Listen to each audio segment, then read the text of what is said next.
¿Cómo están? Enséñenme sus Biblias. Arriba sus Biblias. Si no, júntense con un cristiano de verdad. Su cuaderno. Todos necesitan traer cuaderno, ¿sale? No es sugerencia. Todos necesitan traer cuaderno, porque este año 2022, si nos gusta apretar, vamos a apretar más, ¿sale? Plumas, ¿listos?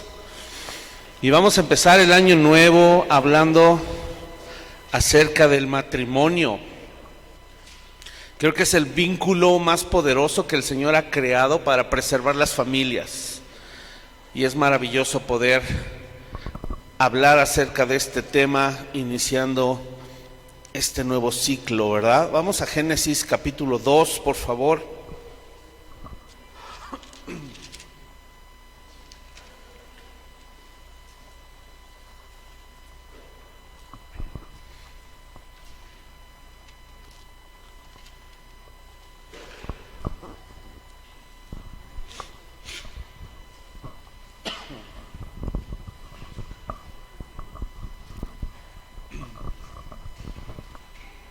Dice así el verso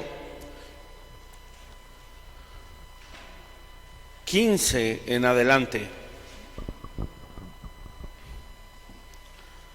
Vamos a leer hasta el final del capítulo,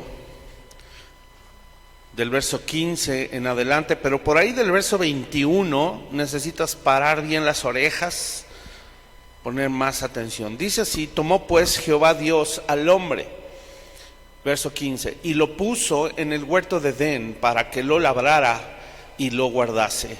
Y mandó Jehová Dios al hombre diciendo: de todo árbol del huerto podrás comer, mas del árbol de la ciencia del bien y del mal no comerás, porque el día que de él comieres, ciertamente morirás.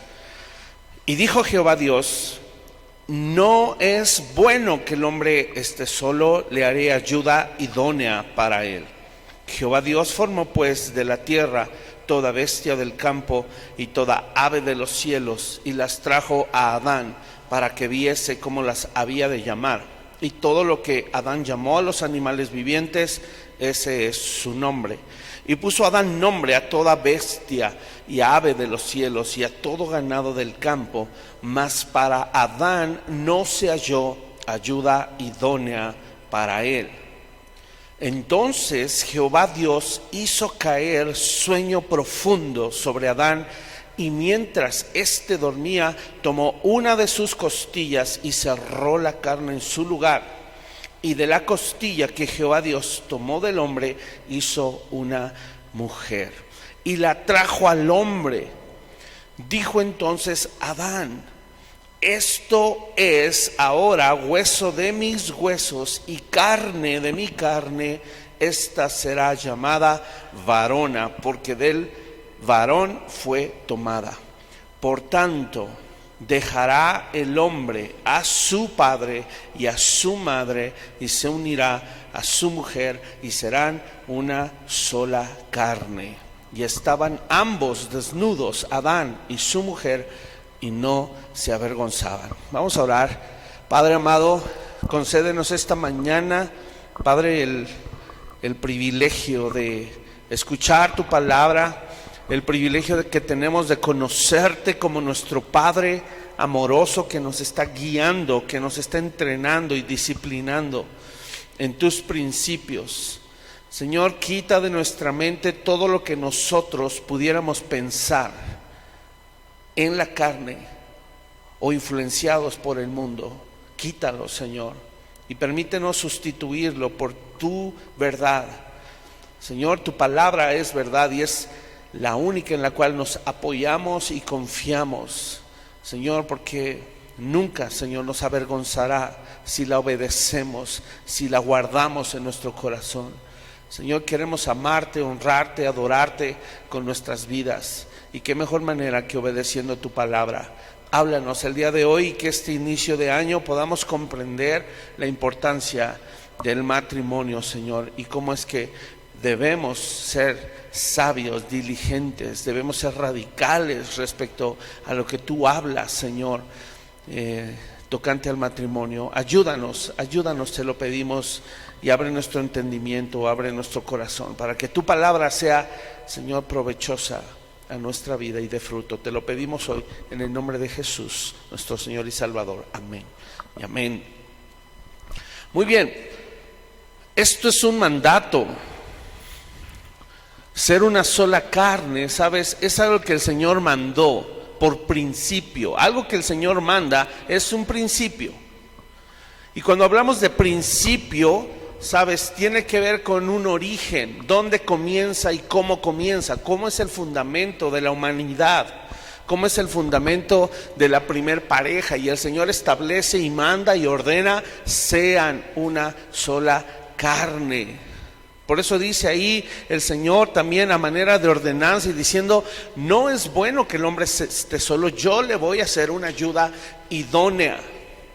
Es parte del diseño de Dios que no estemos solos y que hombres y mujeres estemos unidos en una sola carne, pensemos igual, actuemos igual. Y he ahí la importancia, verso 24, si vamos rápido ahí, dice: dejemos. ¿Quién? El varón, porque él toma la iniciativa. El varón debe dejar ¿a quién? A su padre y a su madre. ¿Y unirse a quién? A su mujer, y ser una sola carne.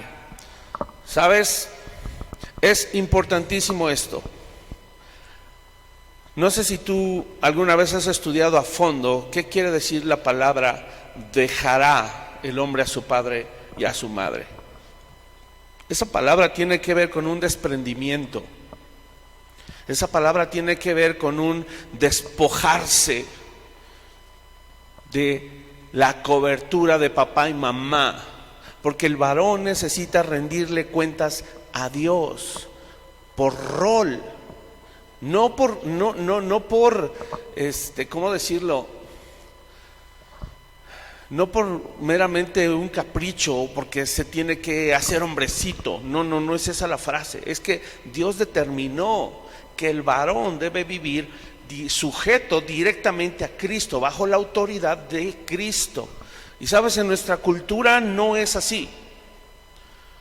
Aunque dice que salimos de casa, la verdad es que no salimos de casa. Recuerdo que hace unas semanas, no recuerdo bien en qué prédica, pero yo decía que teníamos los varones que dejar de ser niños falderos, ¿verdad? Pero a veces no, nos casamos 30, 35, 40, 45 años y seguimos siendo falderos.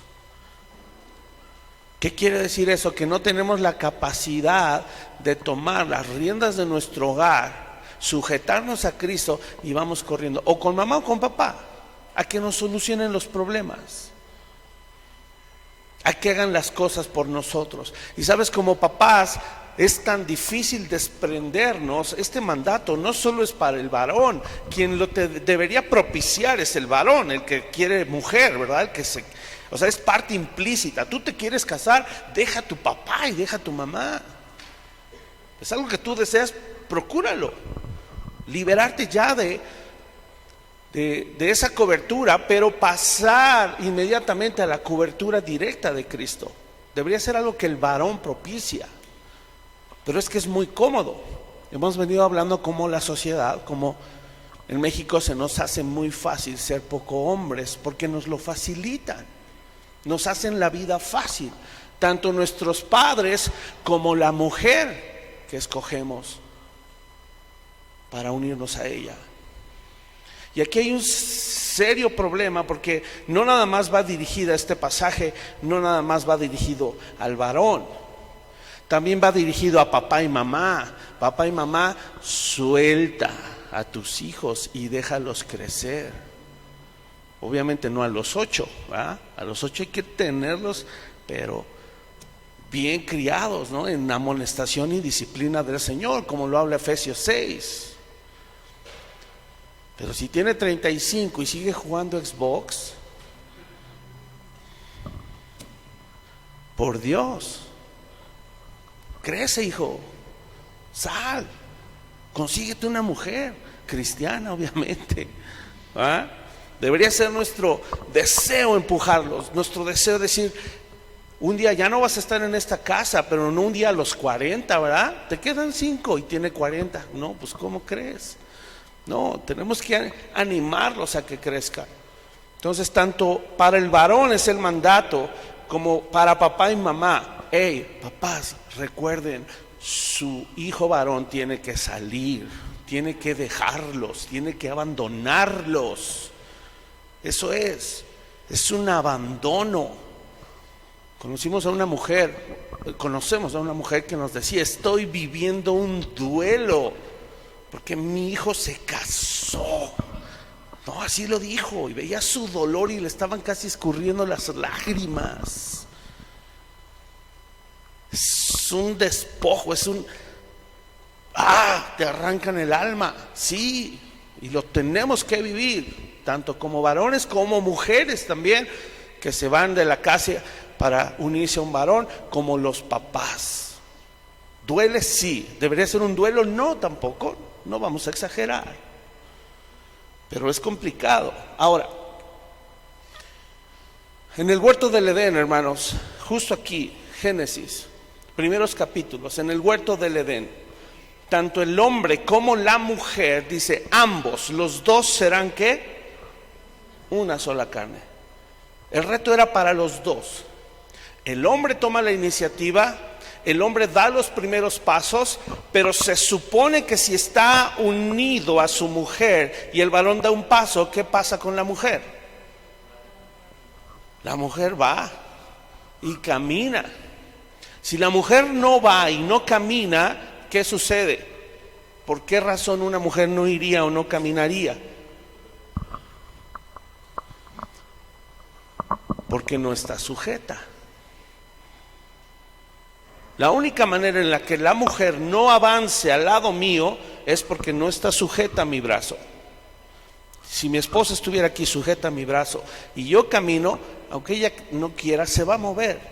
La voy a mover, pero porque está sujeta. Entonces, este reto es para ambos. Dejará el hombre a su padre y a su madre y se unirá a su mujer. Ahora,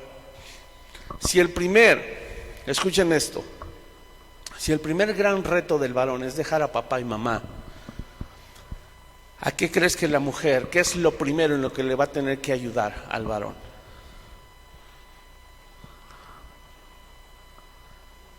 A dejar a papá y a mamá. Obvio. Ay, pero mira, aquí vivimos. ¿Ah? En la azotea nos hacemos un cuartito. ¿Qué tendría que decir la mujer? No, mi rey,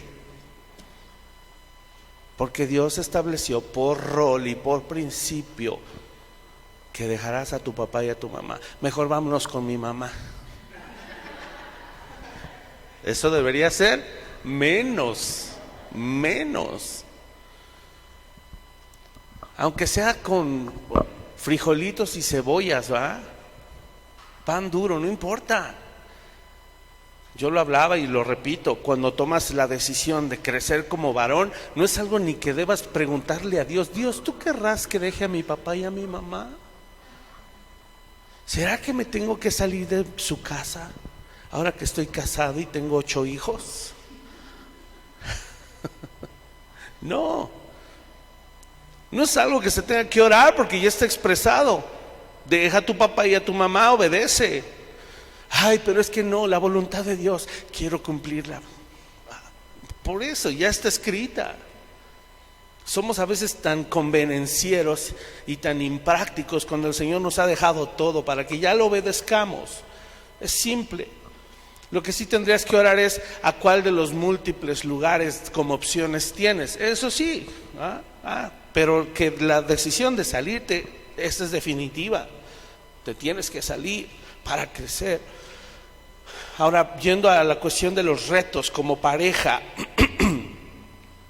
una vez que ya están juntos, ¿cuál crees que es el reto de ambos? ¿Ser qué?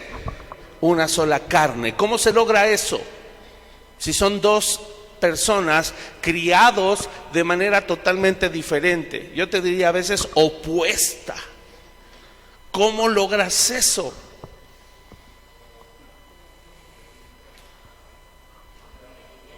Alineándonos ¿a quién? A la palabra. Nada de peleas, ¿verdad? De que, es que los Panecatl, ¿verdad? O mi esposa cuando decía, los días de la Vega, nos costó mucho trabajo, porque los Panecatl nos crearon de una manera y a los días de la Vega de otra. Pero ya no traíamos ya no deberíamos traer ese nombre. O sea, en esa época que nos casamos, y cuando tú te unas o si estás unido ya a una mujer, no debería ser eso lo que te distinga. No debería ser eso en lo que te bases en tu crianza pasada, sino que hoy eres, ¿qué dice Hebreos 12? Un hijo y una hija de Dios. Y hay un papá en casa, hay una cabeza en casa, un Padre Celestial me refiero, que dirige nuestros pasos. Por eso empieza el pasaje, puestos los ojos en Jesús. ¿Cuál es el reto? Desarrollar carácter. Eso es lo primero que va a suceder en tu matrimonio. Si nos dijeran que nos vamos a casar, y uno no llega listo al matrimonio. Uno llega a alistarse en el matrimonio. Es distinto. Que a veces confundimos, no, yo no lo voy a dejar que se case hasta que sea un hombre maduro y esté listo. Nunca va a estar listo. Ninguno de nosotros estábamos listos. Estábamos medio sopes. Y todavía a veces seguimos. No estamos listos. El matrimonio nos forma, el matrimonio por sí solo nos entrena, y Dios diseñó eso, porque en el matrimonio se forma carácter. Dios ahí te quiere pulir, te quiere formar. Se supone que tus papás te dieron una, ¿cómo se dice? Cuando a una escultura le quitan, sí, te dieron forma, pero no te detallaron. ¿Sabes quién te va a detallar? Tu esposa y tu esposo. Esos son los que más duelen. Esos cincelazos, ¿ah? Porque hay que ir a lo chiquito. Hijo, ¿y cómo cala, verdad? ¿Cómo cala lo pequeño? Así de, son como agujas que te penetran, y ahí está tu esposa dándote el detalle para que seas lo que debes ser. Ay, cómo duele y cómo cala. Ahora, me encanta el capítulo 1 y 2, porque vemos la perfección de Dios, e inmediatamente en el capítulo 3 vemos la caída. Nos han enseñado que Adán y Eva fueron creados sin pecado. Eso es correcto. Adán y Eva eran perfectos, no habían pecado. Escucha esto. Ellos fueron creados en inocencia y sin pecado, mas tenían la conciencia de lo que era el pecado y la desobediencia. ¿Cómo lo sabemos? Verso 16, que dice: mandó Jehová Dios al hombre diciendo: de todo árbol del huerto podrás comer. ¿Qué está poniendo ahí Dios? La conciencia de lo bueno. De todo árbol, todo lo permitido, todo lo que es libre bajo mi aprobación, lo bueno. Verso 17, más del árbol de la ciencia, del bien y del mal, no comerás, porque el día que del comieres, ciertamente morirás. Dios pone ahí la conciencia del mal. La inocencia no quiere decir sin conciencia. La inocencia quiere decir que no han pecado. Y el reto para el primer matrimonio en la humanidad era crecer en su carácter. Adán y Eva, escúchame, esto es algo que no se nos dice claramente, y yo no sé si tú lo habías escuchado alguna vez, pero cuando estuve estudiando esto y platicándolo con mi esposa, nos cayó un 20 enorme. Aunque fueron creados inocentes, no quiere decir que ellos no tuvieran la responsabilidad de crecer y madurar. El que fueran inocentes no quiere decir que no iban a venir pruebas y tentaciones. Escucha esto, porque esto nos va a ayudar a nunca jamás volver a preguntar: ¿y por qué Dios creó el árbol malo? ¿Verdad? ¿Cómo nos encanta esa pregunta? ¿Y por qué Dios permitió que el diablo? Bueno, es precisamente por esto. Porque Dios creó al ser humano, hombre y mujer, de una manera distinta, con una voluntad propia. Eso ya lo sabemos. Con una inocencia y sin pecado. Pero que con el reto que Adán y Eva tenían de crecer y madurar y ser probados. ¿Qué dice Hebreos 12? Es verdad que ninguna disciplina al presente parece ser causa de gozo. ¿Acaso el primer matrimonio no necesitaba entrar en disciplina? ¿No necesitaba ser probado en todo? Si el postrer Adán, que es Cristo, fue probado y tentado en todo, ¿qué nos hace pensar que Adán, el primer hombre, no debía ser probado también? De hecho, el no comer de ese árbol, esa era la prueba. Ahí estaba el crecimiento. Ahí es donde Adán tenía que madurar. Es donde él tenía que desarrollar justicia y santidad. Escúchame, el fruto del Espíritu se tenía que manifestar allí, en ser obediente. Y Adán no lo hizo. Ellos fueron creados en inocencia, pero no en justicia todavía. La justicia se iba a manifestar cuando viniera la tentación y ellos decidieran no comer del árbol. Si ellos hubieran decidido no comer del árbol, ellos hubieran crecido en justicia. Ellos hubieran crecido en obediencia. Y ellos hubieran seguido avanzando al propósito de Dios de fructificar, multiplicarse, llenar la tierra, señorear, sojuzgarla y señorear. ¿Qué pasa? Que viene la tentación, viene la prueba, ellos caen y ¿qué sucede? Todo ese proceso se viene abajo. Eso era algo que debía desarrollarlos. Porque si Jesús, repito, siendo el postrer Adán, fue probado y fue tentado en todo y desarrolló carácter y aprendió obediencia, ¿qué nos hace pensar que el primer Adán y su mujer no tenían el mismo reto? Yo te pregunto, ¿cómo iban a reflejar la imagen y semejanza de Dios sin ser probados? ¿Cómo la iban a reflejar? Tenían que ser probados en eso. Si no fuera así, entonces el Señor no hubiera puesto el árbol del bien y del mal, efectivamente. Pero eso responde a nuestra pregunta. ¿Por qué estaba ese árbol ahí? ¿Y por qué permitió la tentación? Porque tenían que ser probados, al revés. Tenían que empezar a reflejar la imagen y la semejanza que Dios les había dado. Sino para qué Dios les dio una voluntad y la capacidad de decidir si no la podrían ejercer ni poner en acción. ¿Para qué? El mandamiento, hermanos, los mandatos, cuando el Señor dice y mandó Jehová, los mandatos de Dios ponen a prueba nuestra capacidad de decisión.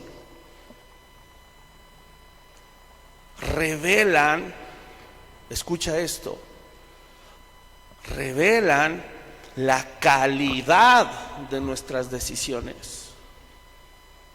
Cuando viene una prueba, se revela la calidad de nuestra decisión.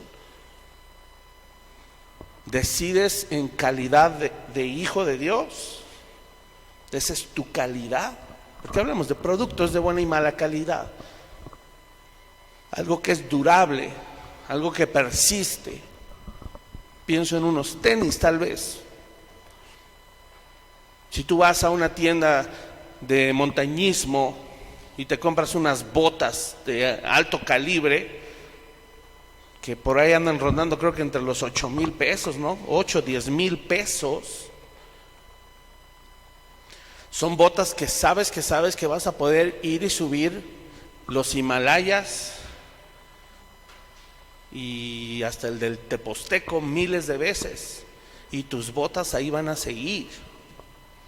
Pero si te vas y te compras las botas que se ven igualitas, ¿verdad? Pero te las compras en Coppel, ¿verdad? No porque esté mal comprar en Coppel, nomás no se endroguen con las tarjetas de crédito. Pero es para otra cosa, se ve igual la bota, se ve igual, póntela y dime cuánto te va a durar. No es de la misma calidad. Las decisiones que tomamos, ¿de qué calidad son? Los mandatos de Dios están diseñados para que la calidad se mantenga, para que siempre decidas bien y no se deteriore la calidad del creyente, se mantenga firme. A eso se refiere con mantenernos firmes. Nuestra madurez se va acrecentando, nuestra fidelidad se va ejercitando, nuestra fe. Así es de que el mandamiento pone a prueba nuestra capacidad de decisión. Es nuestra voluntad la que se tiene que conformar y apegarse a los juicios de Dios. No, la voluntad de Dios se tiene que apegar a mis deseos y a mis juicios. No, es nuestra voluntad la que se tiene que ir conformando. Lo dice Hebreos capítulo 12, que no nos conformemos. Hebreos 12:1, ¿verdad? No os ruego por las misericordias de Dios que no os conforméis. ¿A qué cosa? ¿Sí leen su Biblia? A este siglo, o sea, al mundo.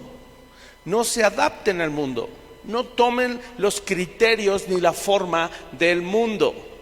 Y el primer matrimonio tenía el parámetro para conformarse al plan de Dios, a adaptarse al plan de Dios. Pero la primera pareja, con el gran regalo de la voluntad, dice: no, mejor nos conformamos a nuestro propio plan. Nosotros vamos a creer mejor en la doctrina del diablo, que dice que no moriremos. Y ahí van, y tomaron. Si tu voluntad y la de tu esposa se empiezan a conformar y a pegar a los juicios de Dios, ¿qué crees que va a suceder en ese matrimonio?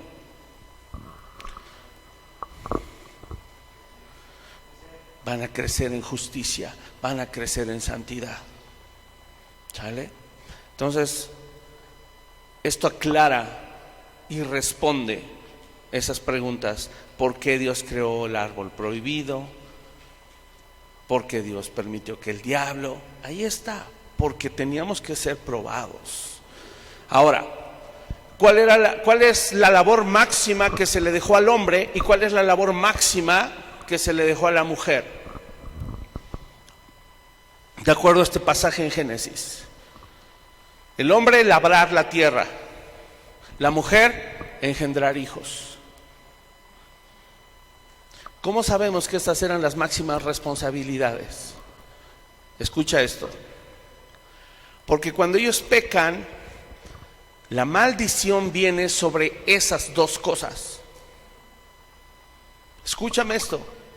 La maldición y las consecuencias de su pecado afectaron sus responsabilidades primarias. La responsabilidad primaria del hombre era labrar la tierra.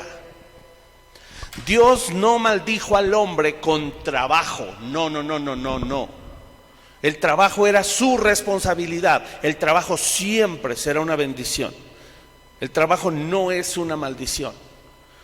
La maldición es que iba a trabajar, pero ahora le iba a costar mucho. Ahora iba a trabajar duro.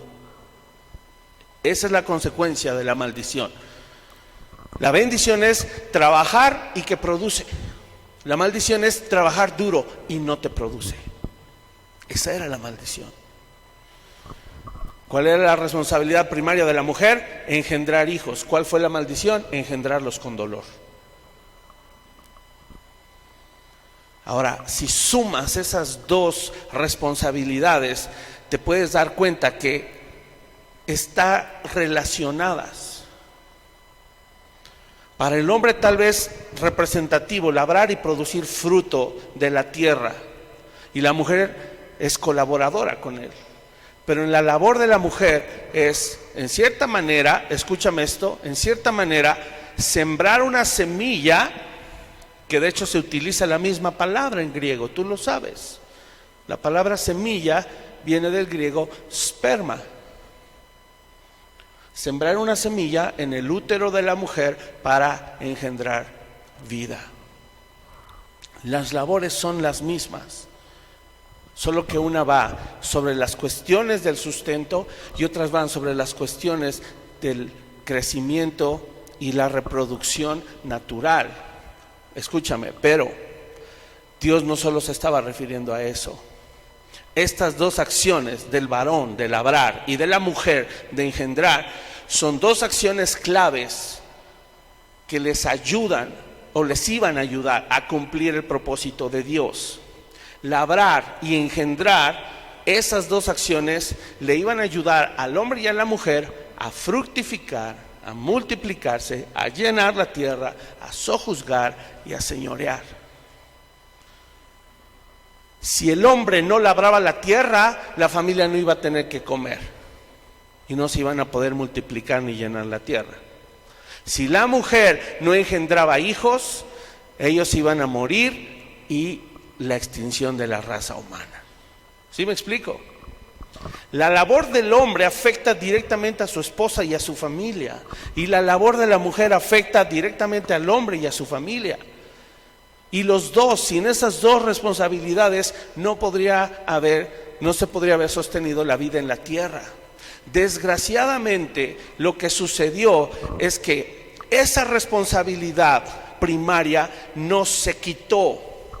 El hombre y la mujer en pecado seguían teniendo la capacidad, uno de labrar la tierra y otro de engendrar vida. El problema es que ahora ya era en pecado. Ese es el problema.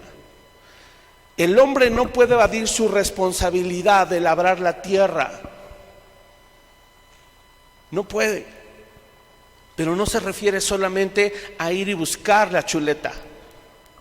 No se refiere a traer el sustento material. Ya aprendimos que labrar tiene que ver con proveer del alimento sano, también espiritual, a los de su casa, empezando por su esposa. Y la mujer no podía negar el hecho de engendrar vida tampoco. Lo vimos, ustedes son sustentadoras y dadoras de vida también. Pero estamos hablando aquí de lo espiritual.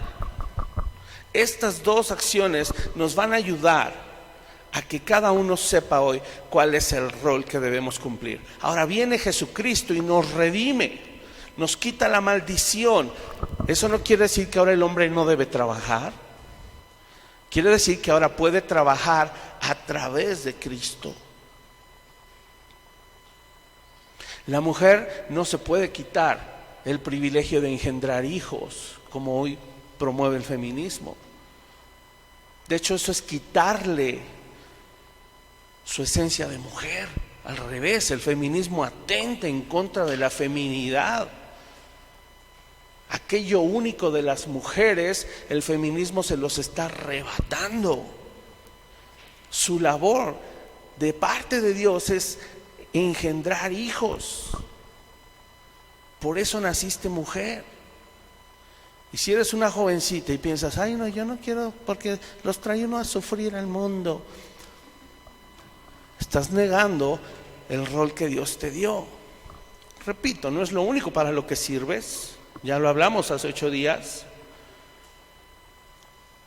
Pero si no eres capaz de en tu corazón tener la disposición de engendrar hijos, de ser una mujer sabia y sensata y no caer en la corriente del mundo de que mejor quieres perrijos, discúlpame, qué ridiculez. No, eres llamada a engendrar vida para que al lado de tu esposo levanten una generación en justicia y en santidad. Ese es el objetivo del matrimonio. El origen era: levanten una generación que refleje mi gloria, reproduzcanse y llenen la tierra de seres vivientes que reflejen mi gloria. Ese era el objetivo. No lo lograron. Levantaron una raza humana se reprodujeron una raza humana caída.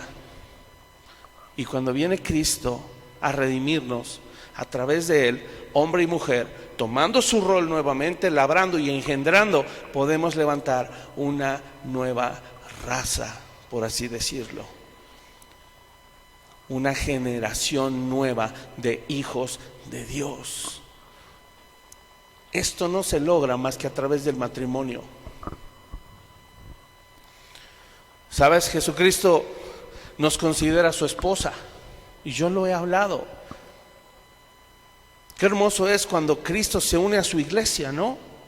Cristo es la cabeza de su mujer. ¿Quién es su mujer? Tú y yo.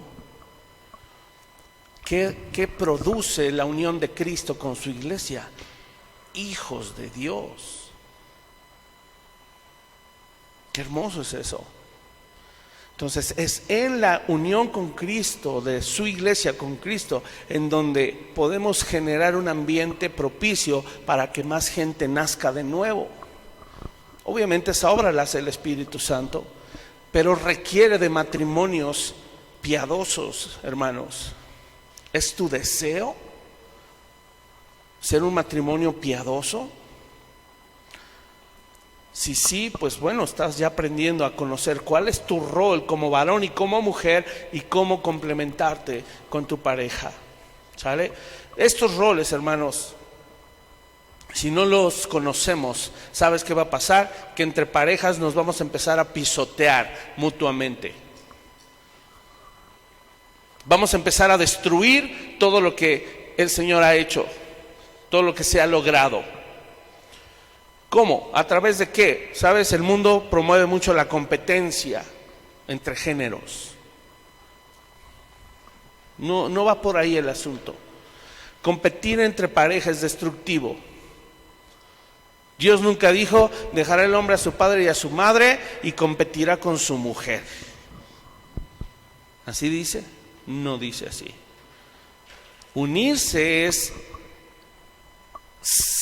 Ahorita lo vamos a ver a detalle, pero implica colaboren, hagan todo juntos. El Señor Jesús empieza esa enseñanza en Marcos 10. Vamos a Marcos 10 para que veas cómo el Señor lo enseña. Marcos 10, verso 2.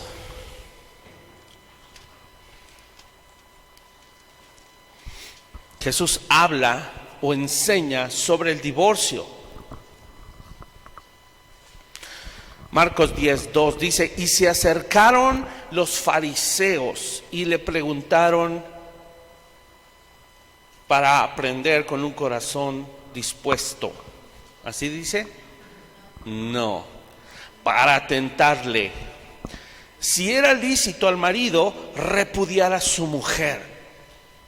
Híjole. Escucha, imagínate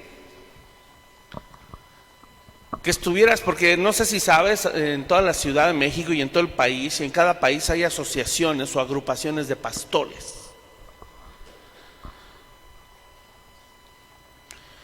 Imagínate estar en una de las asociaciones más grandes y hacen generalmente desayunos, se reúnen para convivir, para platicar del rumbo que va a tomar la asociación, de las iglesias afiliadas, etcétera. Imagínate que en una asociación de esas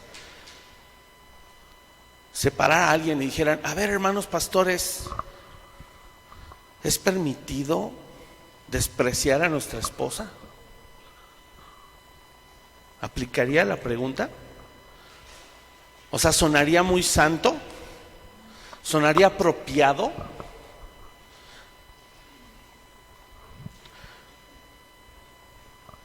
¿Cómo los fariseos, maestros de la ley, escucha, maestros de la ley, los que eran guía del pueblo, los que se supone que eran el ejemplo a seguir, se le acercan a Jesús y le preguntan: ¿es permitido al marido repudiar a su mujer?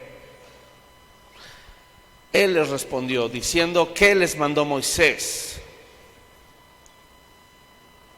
Ellos dijeron: Moisés dijo que podemos dar carta de divorcio. ¿Sabes que estos cuates vivían? Eran falderos, pues. Y vivían bajo la enseñanza y la crianza mundana de papá y mamá. Porque para ellos era más importante lo que decía Moisés, y se jactaban en su tradición de ser hijos de Abraham.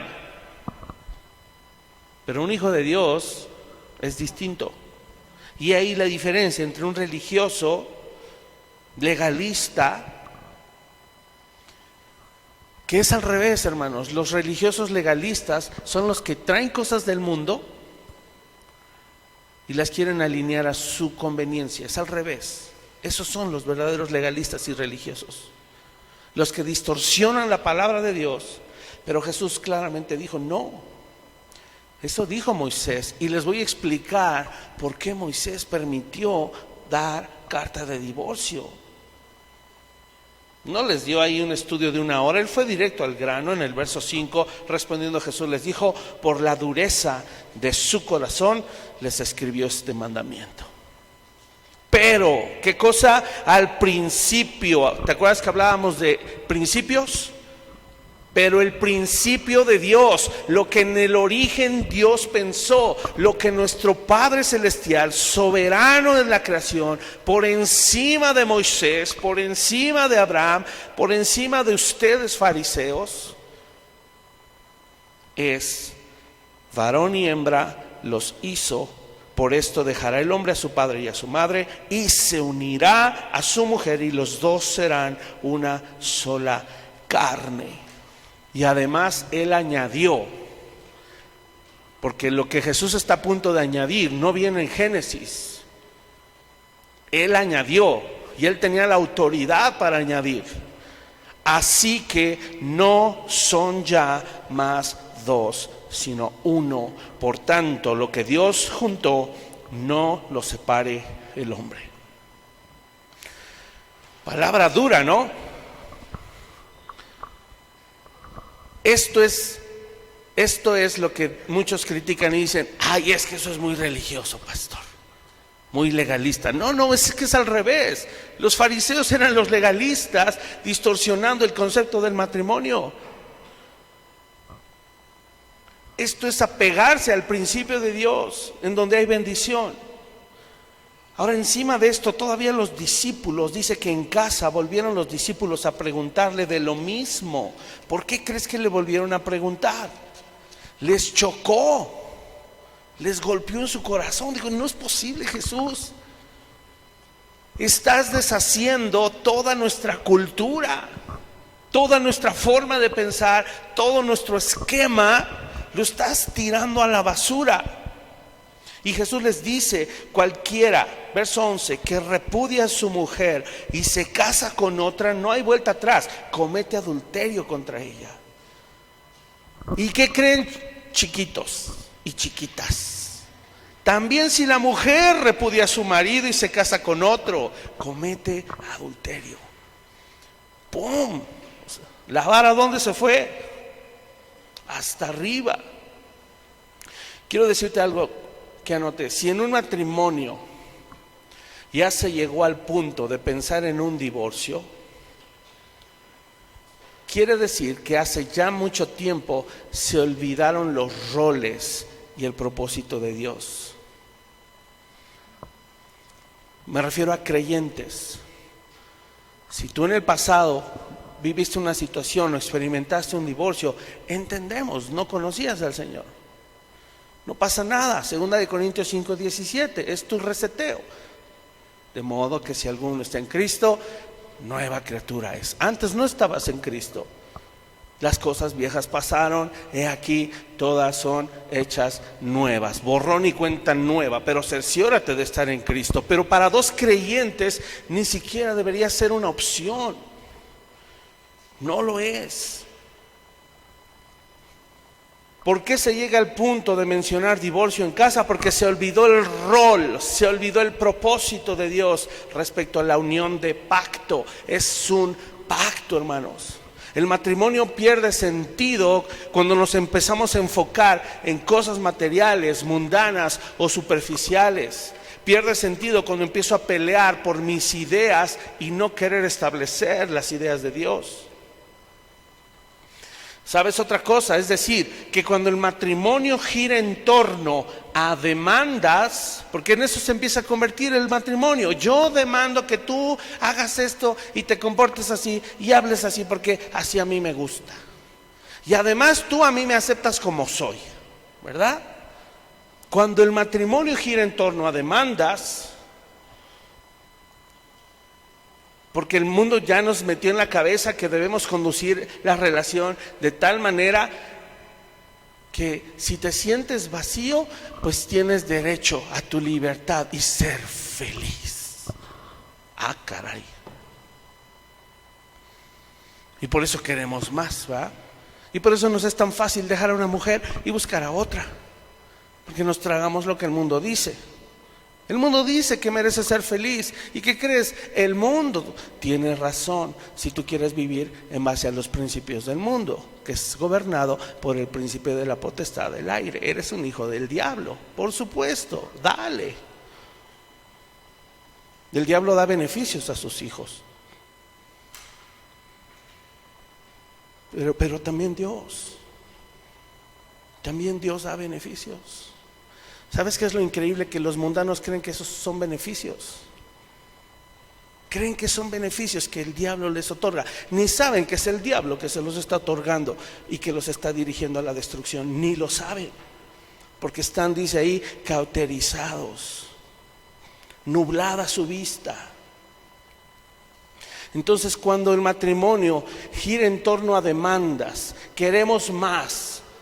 Y si no me separo de ti, entonces mira, te pones a talonearle porque quiero más dinero, mejor casa, mejor coche, mejor ropa, mejor teléfono, mejores restaurantes, mejores viajes. ¿Sabes? El consumismo es mucho más que querer tener cosas. Nos convierte en personas demandantes. Y ahorita ve a qué punto voy a llegar con esta palabra demanda. El problema de esto es que mi mente carnal va a distorsionar el propósito del matrimonio. Y en vez de tener la mentalidad de colaboración y de servicio, tendré una mente de demandante. Entonces dejo de dar a mi pareja, dejo de servir a mi pareja, dejo de crecer al lado de mi pareja, dejo de colaborar con mi pareja y empiezo a demandar cosas a mi pareja. Quiero hacerte una pregunta para cerrar el punto de esto. ¿Cuándo y en qué momento hay demandas en una pareja?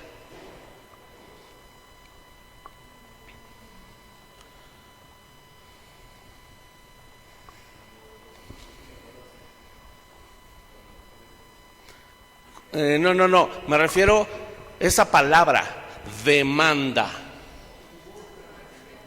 Cuando están en un proceso de divorcio.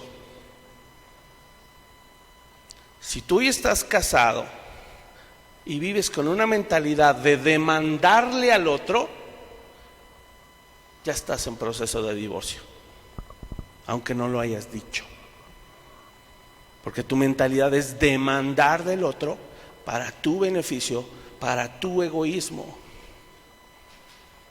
Este es un problema porque en nuestra mente no nos enseñan que en el matrimonio no hay que demandar, hay que servir, hay que negarse. Y sabes, si en algún momento se cumple ese versículo que dice, si quieren ser mis discípulos, tomen su cruz cada día, niéguense a sí mismos y síganme. ¿Dónde crees que eso va a pasar más? En el matrimonio. ¿Y dónde crees que se acrecenta?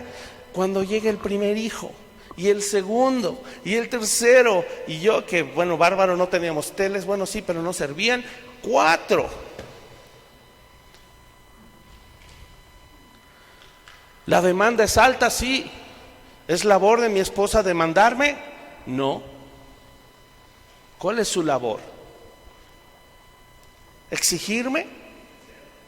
¿Reclamarme? ¿Criticarme? ¿Cuál es su labor? Ayudas idóneas. Levantar, animar, edificar, al lado de sujetarse. ¿Sabes? Vivir todo el tiempo exigiendo y demandando cosas de mi pareja es como vivir un predivorcio, un divorcio anticipado. Ahora, por el contrario, si aporto a la relación lo que a mí me corresponde respecto a mi rol, entonces estoy siendo uno con mi pareja. Por eso debemos dejar a un lado reprochar, demandar, exigir y cambiarlo por exhortar, alentar, servir. ¿Qué tal esas 3? Exhortar, alentar, servir. ¿En qué te soy útil? ¿Cómo te ayudo? Ánimo, tú puedes, estoy contigo.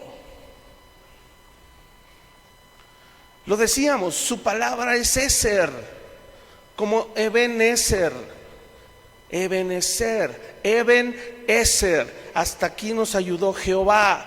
La manera, varón, en la que te vas a sentir respaldado por Dios es a través de tu esposa.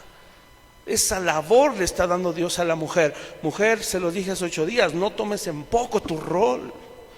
No critiquen, no desaprueben las faltas de su esposo y viceversa, varones. Para eso estamos al lado de, para soportarnos, es decir, darnos soporte, motivarnos a cambiar y crecer. Muchos creen que el compromiso del matrimonio es un obstáculo para la realización, ¿verdad? Pero los compromisos y las relaciones de pacto, ponle ahí entre comillas, compromisos y relaciones de pacto que tenemos entre hombres y mujeres en el matrimonio no son un obstáculo para nuestra realización. Al revés, son un detonante para cumplir el rol. Eso nos debería llevar a explotar en servicio, explotar en coraje, en ánimo, coraje en el buen sentido, coraje en ser intrépidos, en ser, ¿cómo se dice? Aventurados, arrojados, diligentes, comprometidos a cumplir el rol. Y por consecuencia, al cumplir el rol, vas a cumplir el propósito de Dios para tu matrimonio. ¿No te causa impacto como en Génesis 6:9, cómo se describió a Noé? ¿Tú te acuerdas? Noé, Génesis 6.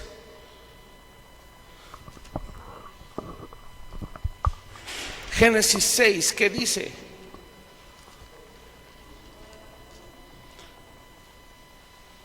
¿Qué dice Génesis 6, hermanos? Génesis 6:9. Estas son las generaciones de Noé. Las generaciones. ¿Se reprodujo solo? ¿No? ¿Cómo? Con su esposa. Ahí está la esposa. Noé, varón, ¿qué? Justo. ¿Cómo llegó a ser justo? ¿Solo? Tenía a su esposa, ayuda idónea. Perfecto en sus generaciones, con Dios caminó Noé. ¿Cómo pudo caminar? ¿Solo? Estoy completamente seguro que ahí estuvo la esposa, porque ¿qué crees? La esposa se ganó un lugar en el arca también. Si no, se hubiera subido solo. Órale, Noé, súbete. Imagínate al acabar el diluvio. ¿Y ahora, Señor? Con la jirafa no puedo. Si era un varón justo, se ejercitó en justicia. ¿Sabes? Noé es otro ejemplo claro de que se puede comenzar de nuevo en Cristo. Adán falló porque su esposa no fue ayuda idónea y él decidió pecar. Noé las tenía peor que Adán, porque Adán no tenía una mala influencia. Adán era inocente y todavía no había una raza caída. Noé vivía en medio de la maldad, de la podredumbre de la sociedad, y él decidió mantenerse justo por la fe, al lado de su esposa y de sus hijos. ¿Se puede? Claro que se puede. Noé no tenía algo extraordinario más que tú y que yo, pero él decidió, en medio de una generación perversa, vivir en justicia al lado de su esposa. Así aplicó Noé la fe. A pesar de la maldad, a pesar de lo vil de la sociedad en la cual vivía, se mantuvo en obediencia.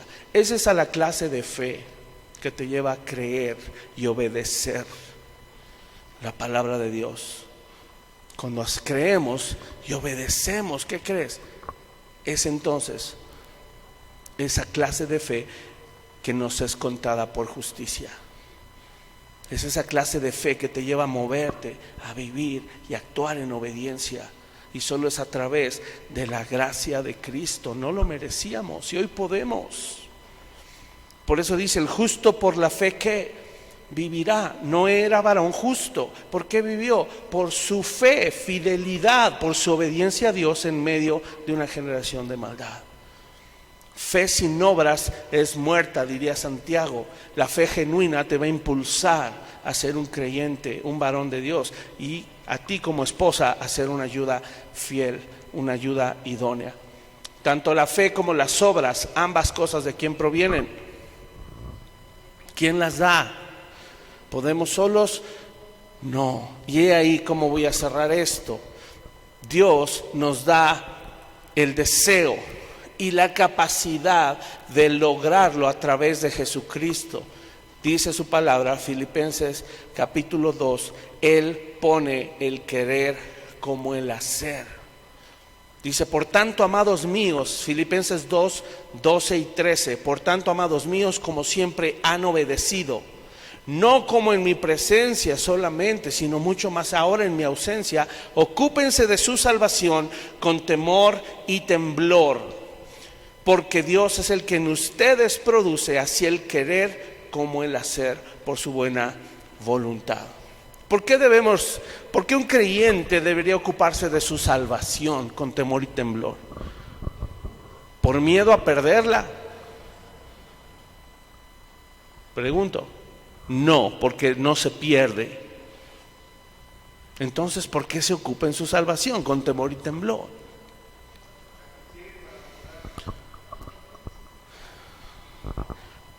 Sí, por obediencia y crecer y madurar. Pero es porque entiende dónde estaría si no hubiera sido salvo por gracia. Entiende dónde estaría. Su posición estaría comprometida. Es por gratitud, es por agradecimiento.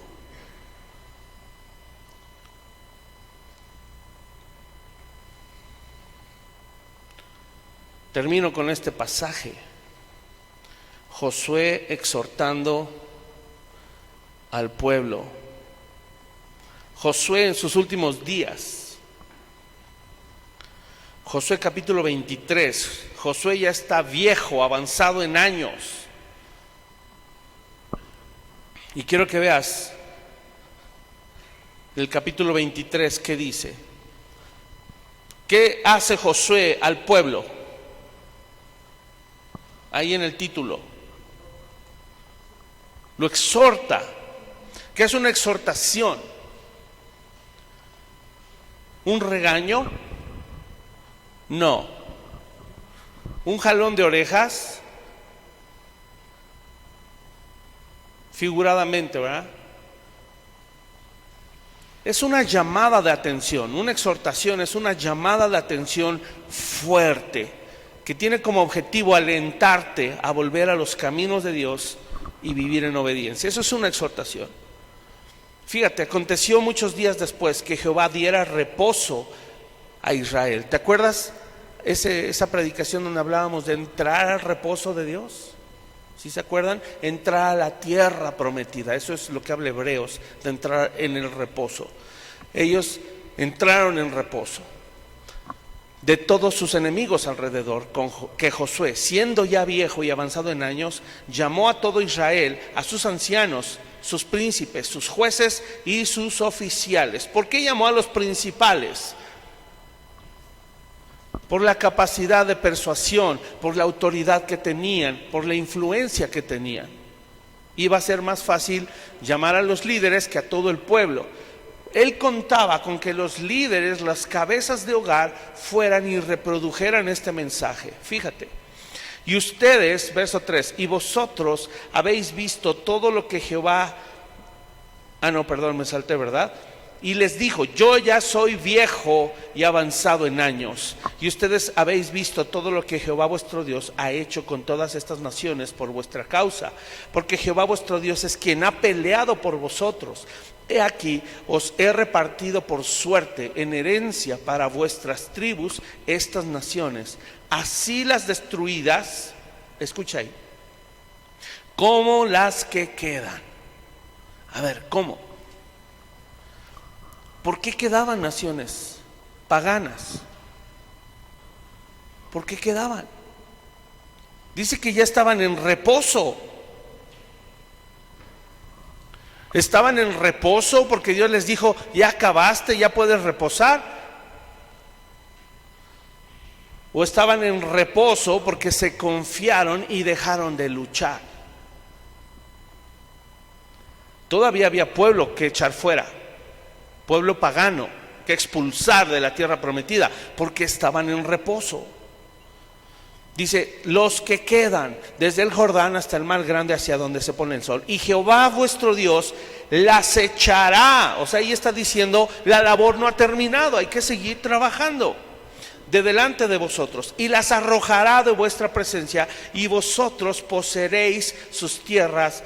Y aquí está la clave. Como Jehová vuestro Dios os ha dicho. Era una promesa de Dios. ¿Qué tenían que hacer? Pararse, pelear y expulsar a esas naciones. Sencillo. Esforzaos pues, ¿en qué dice? En hacer mucho gym y mucho cardio y en artes de guerra. ¿Así dice? No, esforzaos pues mucho en guardar y hacer todo lo que está escrito en el libro de la ley de Moisés, sin apartaros de ello, ni a diestra ni a siniestra, para que, aquí está la clave, para que no os mezcléis con estas naciones que han quedado con vosotros, ni hagáis mención, ni juréis por el nombre de sus dioses, ni los sirváis, ni os inclinéis a ellos. Mas a Jehová vuestro Dios seguiréis como habéis hecho hasta hoy, pues ha arrojado Jehová delante de vosotros grandes y fuertes naciones, hasta hoy nadie ha podido resistir delante de vuestro rostro. Un varón de vosotros perseguirá 1000, porque Jehová vuestro Dios es quien pelea por vosotros, como él os dijo. Guardad pues con diligencia, ¿qué cosa?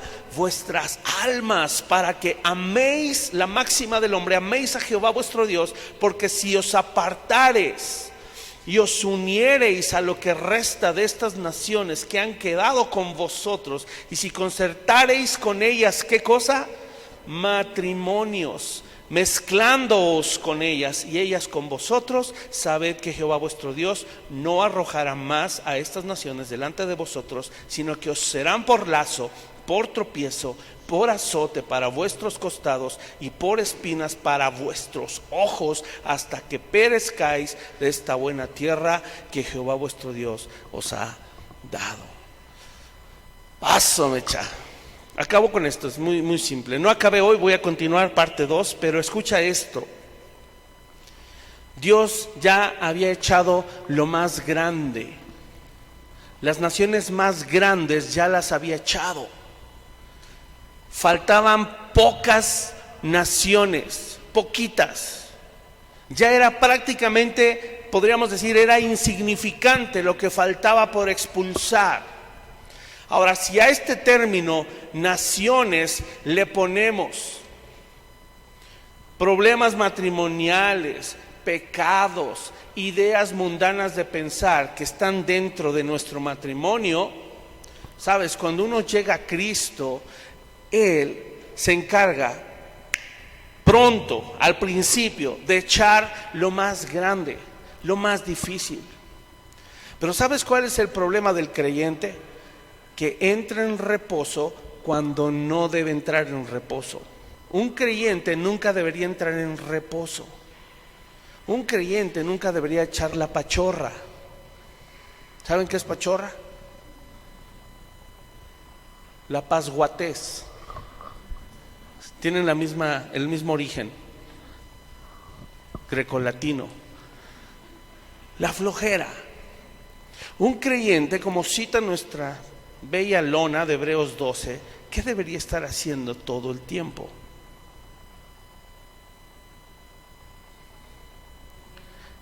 ¿Cómo dijo Pris? Corriendo, corriendo, no en reposo. ¿Corriendo a dónde? ¿Y con quién? Corriendo al lado de tu esposa, corriendo al lado de tu familia, incluso jóvenes solteros, corriendo al lado de sus padres. ¿A dónde? A expulsar lo que queda del mundo. A expulsar lo que queda del mundo. Lo poquito o mucho, si estás ahorita en la plena batalla, si estás contra Jericó, Dios te va a entregar Jericó. Pero si ya estás en lo último, no puedes desistir, no puedes aflojar el paso. ¿Sabes? Dice, si ustedes no las echan fuera y no se esfuerzan en guardar mis mandamientos, Jehová ya no va a meter la mano. ¿Sabes por qué? ¿Sabes por qué no?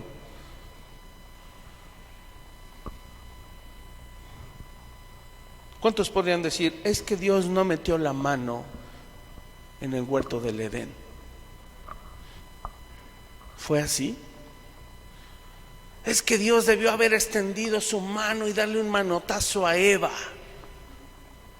Dios no hizo nada, pastor. Yo digo, ¿fue así? ¿Por qué cuando no estamos dispuestos a echar lo que falta del mundo, de nuestras familias y de nuestros matrimonios, por qué Dios dice, yo no voy a meter mano ahí? Porque yo ya expresé mi voluntad.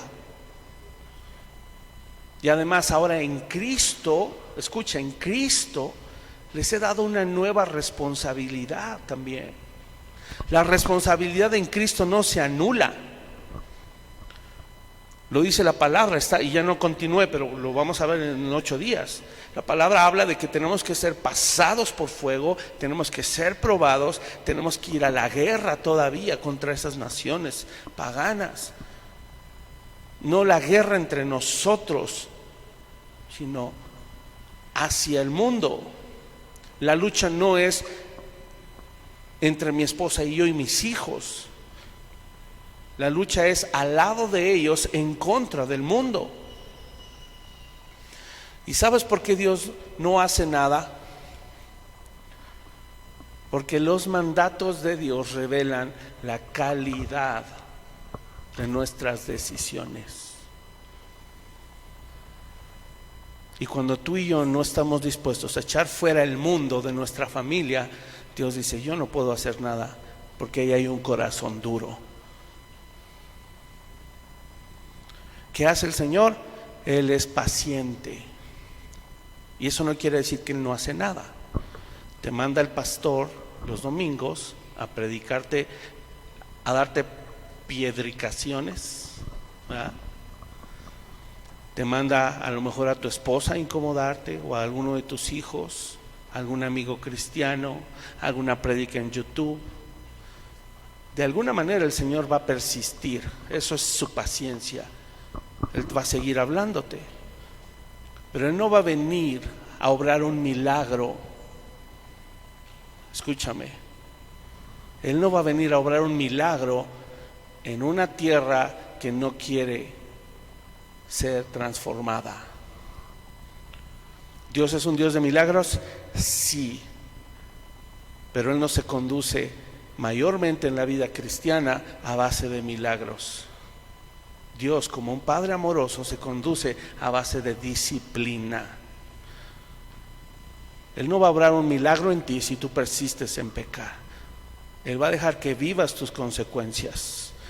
Va a dejar que te vayas al chiquero a revolcar, y va a esperar amorosamente con los brazos abiertos, esperando a que vuelvas en sí y corras a sus brazos. El que sea un Padre amoroso no lo convierte en un rogón. Él te ama mucho y sigue esperando y persistiendo. Así es de que hoy tenemos la oportunidad de escuchar su voz. El próximo domingo continuamos. Respiren, feliz año nuevo. Este es un mensaje positivo. No a cumplir tus sueños ni tus metas. El mensaje más positivo y el mensaje más alentador que te puedo dar para año nuevo no es que luches por tus sueños, es que los tires a la basura. Deja tus sueños atrás, renuncia a tu voluntad, toma tu cruz cada día, niégate a ti mismo y sigamos a Cristo. Yo estoy igual que tú, negándome todo el tiempo, ¿verdad? Les amo, hermanos, y mi deseo es que verlos crecer. Como les dije hace 8 días, se los mandé en el chat, ¿se acuerdan? Les mandé, ¿qué fue? Segunda de Pedro.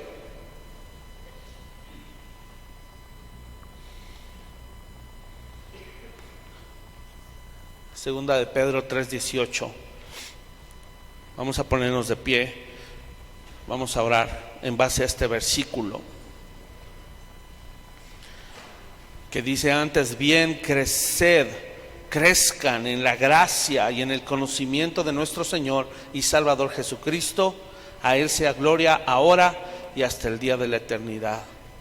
Quiere decir que de aquí hasta que sea el día de la eternidad. ¿Sabes cuál es el día de la eternidad? El día que ya viviremos en la eternidad. En la eternidad no va a haber días. ¿Sí sabías eso?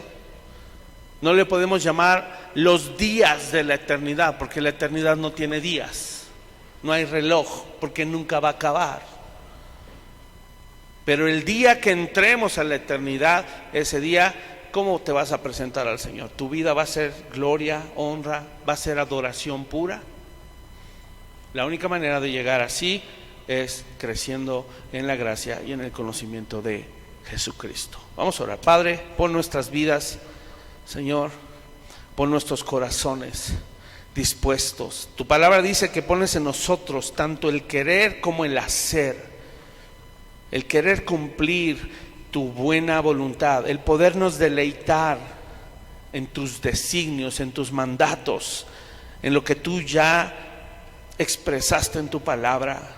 Señor, año nuevo significa tal vez nuevo comienzo para muchos. Para los que somos tus hijos no es un nuevo comienzo, es continuar corriendo la carrera. Gracias porque perseveras, gracias porque persistes, gracias porque eres fiel a tu palabra. Y Señor, no quitas el dedo del renglón, estás ahí, Señor, siempre animándonos, exhortándonos, alentándonos, fortaleciéndonos, consolándonos, confortándonos en todo lo que necesitamos, Señor.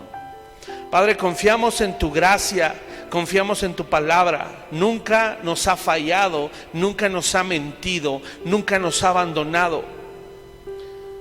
Señor, tu gracia es palpable en nuestras vidas. Señor, tu palabra es poderosa, es viva, es eficaz. Y hemos experimentado en carne propia lo cortante que puede ser. Señor, pero eso es justamente lo que necesitamos. Que tus verdades, que tus principios, que tus mandatos penetren a lo profundo de nuestro ser, de nuestra alma, y corten de tajo el pecado, la desobediencia, la inmoralidad, el egoísmo, la soberbia, el desánimo, la depresión, el afán, la ansiedad, la mundanalidad, la carne que nos gobernaba. Señor, es tu palabra donde encontramos libertad, donde encontramos consuelo, fortaleza. Señor, que este año podamos, como hijos tuyos, crecer en esa gracia, avanzar en el conocimiento de tu Hijo Jesucristo, que nos vino a poner ejemplo, que nos vino a redimir, quien también fue probado y tentado en todo, quien aprendió obediencia, quien vivió el proceso igual que cualquier ser humano, en un cuerpo igual al nuestro, Señor, pero sin pecado. Gracias, Señor, por esa gloriosa obra de tu Hijo Jesucristo, en la cual hoy podemos recargarnos, apoyarnos, aferrarnos. Él, Señor, es nuestra victoria, es nuestra entrada a ti. Por eso, Señor, queremos honrarte, queremos seguirte amando. Ayúdanos a desarraigar todo concepto mundano de lo que el matrimonio es. Ayúdanos como varones a crecer, a soltar, a abandonar toda idea de crianza mundana. Señor, aún que sabemos con toda su mejor intención, nuestros padres en amor nos criaron, sabemos que hay muchas cosas fuera de tus principios. Ayúdanos a retener lo bueno y a desechar lo malo, Señor. Padre, y a cada mujercita el día de hoy aquí presente también dales la gracia y la sabiduría para ser edificadoras, sujetas al lado de su esposo, siendo guiadas, pero también siendo apoyo, soporte, edificando, alentando, motivando. Que juntos, Señor, podamos entender esta hermosa relación de pacto que diseñaste para preservarnos. Gracias, Señor, por tu verdad. Gracias por tu palabra que obra en nuestros corazones. Señor, oramos esto y te lo pedimos con todo nuestro corazón, porque estamos dispuestos a cambiar, a crecer y a ser como tú. En ese nombre precioso de Jesucristo, nuestro Señor, nuestro amado Salvador, te lo pedimos. Amén y amén.